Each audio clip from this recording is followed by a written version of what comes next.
오늘 주신 말씀 가운데 우리가 예레미야에가 6번째 여행입니다.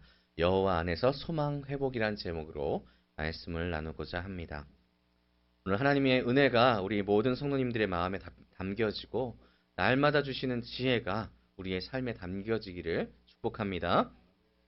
우리가 이제 3장을 보고 있는데 이 3장 1절부터 18절까지의 내용을 기억해 보면 여러 가지 이미지들로 예레미야가 얼만큼 마음의 아픔을 가지고 있고 또 이 마음 가운데 얼마나 괴로워하고 있는지를 보여줬습니다. 뭐 화살통이라든지 아니면 여러 가지 몽둥이라든지 여러 가지 모습을 통해서 이 예레미야에게 고난과 고통이 담겨 있다라는 것을 표현하고 있는데 마지막에 제가 뭐라고 말씀드렸냐면은 이 모든 고난은 오히려 역설적으로 소망을 담고 있다라고 말씀드렸습니다. 그래서 오늘 그 마음들, 하나님께 오히려 내가 지금 갖고 있는 이 괴로움과 고통과 절망할 수밖에 없는 이 상황이 하나님을 향한 소망으로 바뀌길 원한다는 이 갈망과 또한 염원이 오늘 본문에 그대로 담겨 있다는 것입니다. 그래서 하나님께서는 어떤 분이시냐? 택하신 백성을 진멸하지 않으시는 분이십니다. 택하신 백성을 회복해 하시는 소망의 하나님이다라는 것을 오늘 말씀을 통하여서 예레미야 선지자는 이야기하고 있다는 것이죠.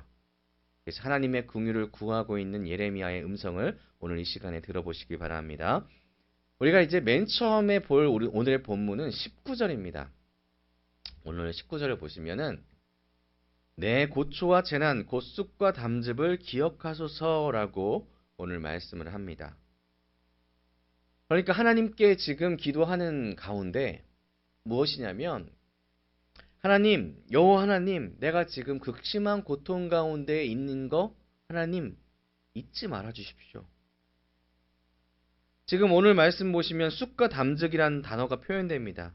근데 이 쑥은 15절에 나왔고요. 담즙은 5절에 등장합니다. 그러니까 지금 이 예레미야 선지자가 이야기하고 싶은 것은 이 앞에 담겨 있었던 고난을 하나님 잊지 마시고요.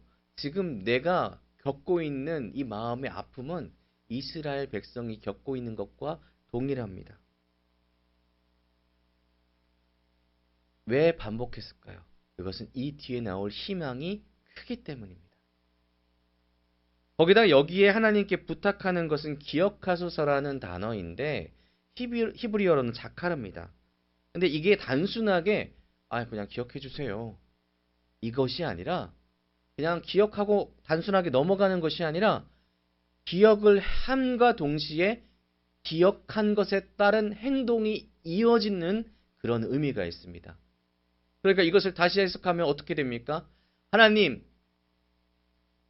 쑥과 담즙을 기억하시고 그 고통 가운데 있는 백성을 구원하시고 그 백성을 보존해 주십시오. 라고 말하고 있는 것입니다. 그냥 단순하게 기억하십시오. 이거 아닙니다. 그냥 생각해 주십시오. 이것이 아닙니다. 그냥 하나님, 기억해 주세요. 이게 아니라 하나님께서 우리를 구원하시고 보존해 주시옵소서라고 간절하게 요청드리는 것입니다. 우리가 출애굽기 초반 그 2장을 보시면요. 이스라엘 백성들이 하나님을 향하여서 탄식하고 부르짖는 장면들이 나옵니다. 하도 이집트 사람들이 괴롭게 하니까 그것에 따른 그 백성들이 하나님 지금 우리가 얼만큼 고난당하고 있는지 아시잖아요. 그리고 하나님 우리와 언약하지 않으셨습니까? 약속하지 않으셨습니까? 하나님 우리가 당한 이 고난 하나님 우리와 맺은 언약 기억하십시오. 라고 그 탄식과 지금 예레미야의 탄식이 간구가 마찬가지라는 겁니다. 이제 19절이 자신이 당한 것을 보시고 하나님께 간구하는 그런 모습이라면 20절부터 22절까지는 이러한 고통 가운데 낙심하고 있음에도 하나님께서는 이스라엘의 씨를 말리지 않는 것을 확인하게 됩니다. 그냥 하나님께서 징벌을 내리셨는데 그냥 다 싹 없애시는 것이 아니라 유다의 희망들을 남겨놓는 장면들을 이 예레미야 선지자가 보고 아, 하나님께서는 결코 이 백성을 버리지 않으시는구나 라고 깨닫는 거죠. 그래서 먼저 이것 전에 20절을 보시면 내 마음이 그것을 기억하고 내가 낙심이 되오나라고 써 있습니다. 이게 암울한 상황 가운데 있는 이 예레미야 선지자의 심정을 고백하고 있는 건데 이 맨 마지막 구절을 우리가 한번 봤으면 좋겠습니다. 내가 낙심이 되오나. 생각해 보시면은 그냥 예레미야가 힘들고 절망 가운데 그냥 빠져 있으면 내가 낙심이 됩니다 라고 끝맺어야 되는데 예레미야는 그렇지 않았다는 겁니다. 그러나 라는 것이죠. 이걸 하면은 원어대로 하면은 내 심령이 참으로 기억하고 내 속에서 낙심이 되오나라고 이야기하는 겁니다. 그래서 단순하게 내가 고통당하고 있는 거 기억하고 그리고 내가 지금 낙심이 정말 심한데 여기서 끝나는 것이 아니라 오히려 내가 참으로 기억하고 또 기억하듯이 하나님께서 우리와 맺은 언약을 기억하셔서 우리를 희망으로 이끄실 줄 내가 압니다. 이 그러나의 뜻이 거기에 담겨 있는 겁니다. 이게 명확하게 밝혀지는 것이 이제 21절부터 23절의 내용이 되는 것이죠. 예레미야 애가의 슬픈 이야기들은 이제 1장부터 3장 초반까지 끊임없이 이어졌습니다. 그래서 우리가 예레미야 애가를 보면은 우울해, 슬퍼, 굉장히 괴로웠겠구나. 아이를 삶아먹는 부모의 심정이 너무나 내 안에 가슴이 아프구나. 이렇게 됐다면 지금 이 3장 19절부터 오늘 본문이 23절까지 내용은 그런 와중에도 하나님이 주시는 진짜 소망이 있구나라는 것을 알게 됩니다. 그래서 21절을 보시면은 우리 함께 읽어볼까요? 시작. 이것을 내가 내 마음에 담아두었더니 그것이 오히려 나의 소망이 되었사옴은. 아멘. 이 앞에 낙심들을 내 마음에 담아두었더니 그것이 오히려 내게는 소망이 되었습니다. 라고 지금 예레미야가 고백하는 겁니다. 이 고백에 대한 것을 조금 해석을 편하게 하면은 이 담아두었더니라는 단어가 이 히브리어로는 이제 아쉬브라는 단어인데 내가 돌이키게 하다라는 그런 뜻이 있습니다. 그러니까 지금 예레미야 선지자가 이스라엘의 그냥 남유다의 그 상황을 봤을 때는 절망적인 거예요.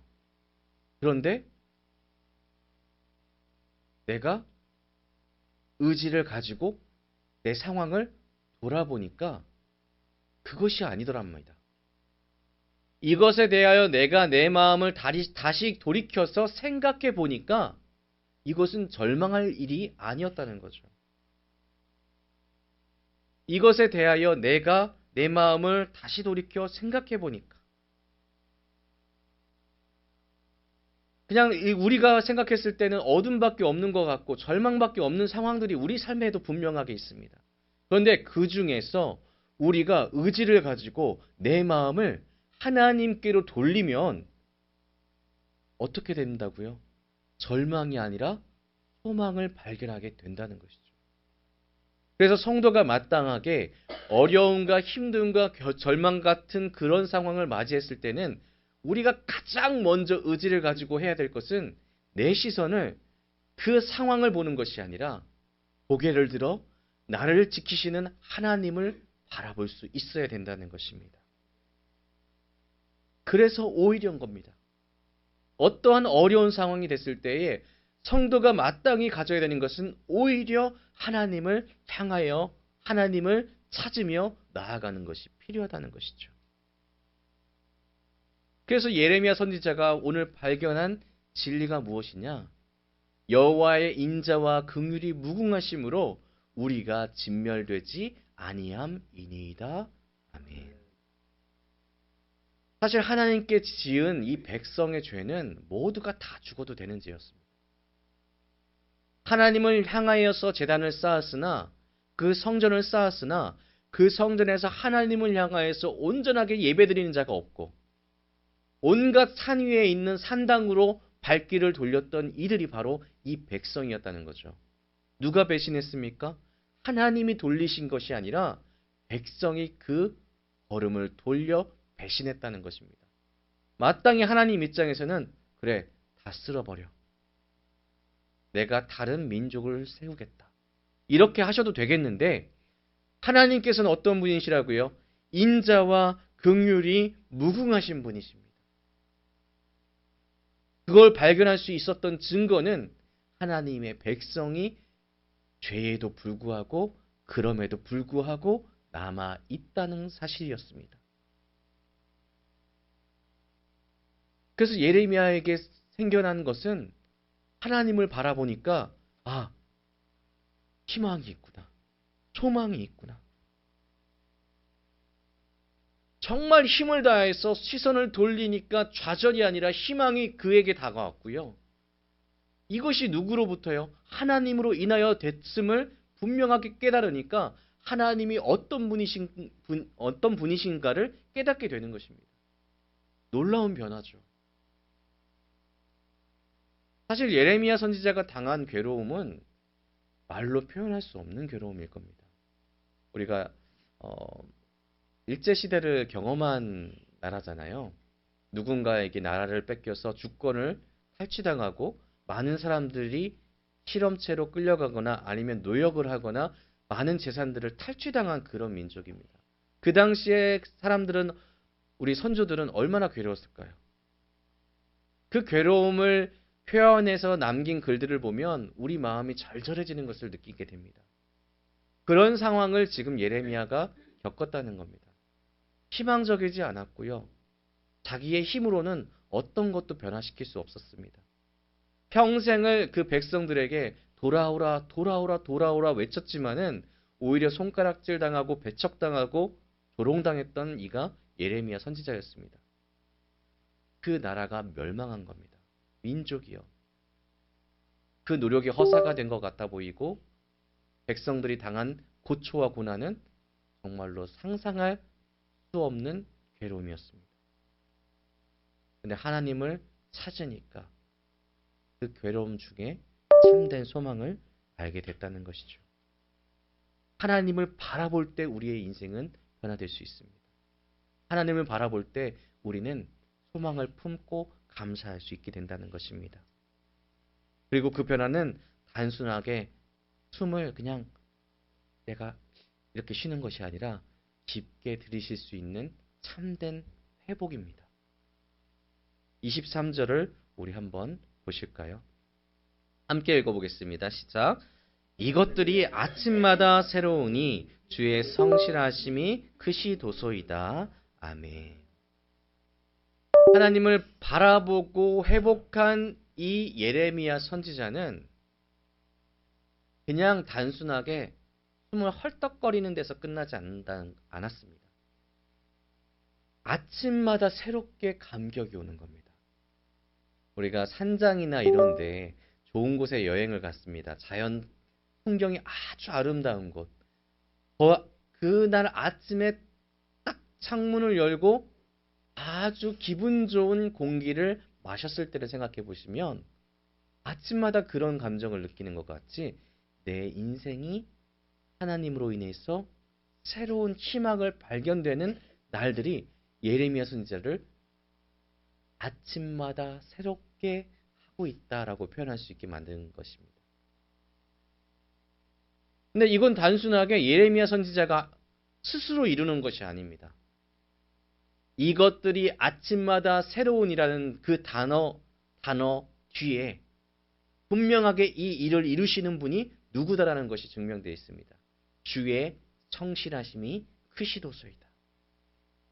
우리는 시선을 돌려 하나님을 바라보면 됩니다. 그럼 누가 일하신다고요? 누가 바꾸신다고요? 누가 역사하신다고요?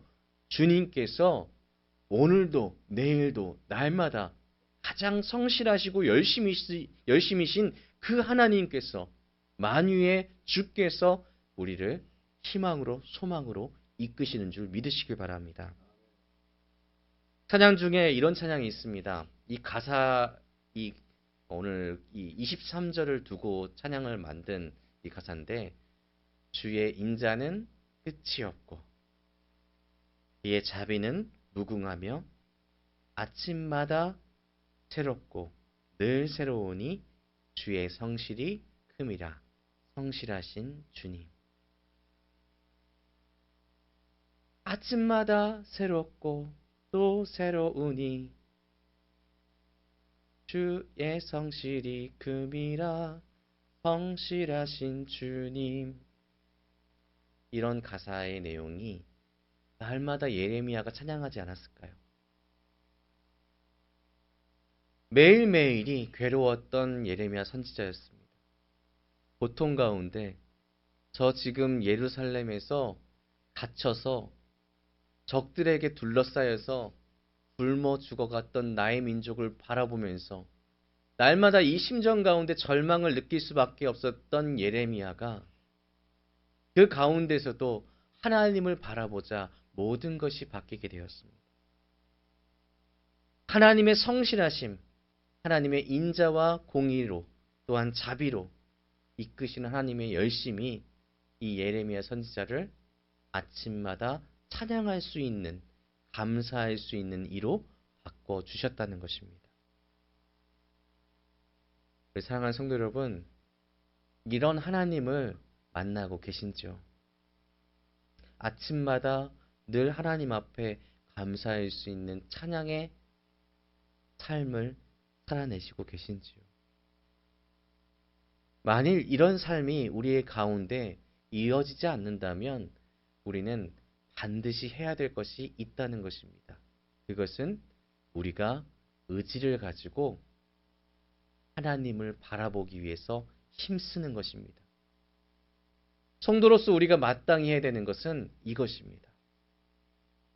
하나님께서는 성실하시기 때문에 매일매일 택하신 백성, 지금 여기 앉아 계신 여러분 한 명 한 명을 위하여서 인자와 자비하심으로 이 백성의 멸절을 허락하지도 않고 우리가 좌절하는 모습을 결코 인정하시는 분도 아니십니다. 오히려 우리 지금 앉아 계신, 지금 이 기도회 가운데 있으신, 또한 우리와 함께하고 있는 모든 성도들에게 소망의 삶으로 인도하길 원하시고 또 소망의 삶을 살아내게 하시는 분이 바로 우리 하나님이십니다. 그러니 우리는 그분을 찾아야 되겠죠. 하나님을 찬양해야 되겠죠. 구원과 소망은 하나님께만 있기 때문입니다. 이 메시지가 그냥 우리만 담겨져 있어서는 안 될 것 같습니다. 예레미야 선지자가 오늘 이렇게 이야기하는 것은 단순하게 내가 이런 삶을 살고 있어, 이것이 아니라 선언하고 선포하는 것입니다. 이 이야기는 우리도 예레미야가 돼야 된다는 것이죠. 우리는 하나님을 만나는 그런 사람들이죠. 하나님을 만났고 그 안에서 소망을 누리는 사람들입니다. 그럼 마땅히 우리도 외쳐야 됩니다. 이 세상 가운데 우리보다 더 신음하고 있는 이들에게, 소망을 잃은 사람들에게, 절망으로 지옥으로 향하고 있는 이들에게 오직 여호와 안에 참 소망이 있음을 선포해야 되는 이가 오늘 이 시대에 우리가 바로 예레미야 선지자라는 것입니다.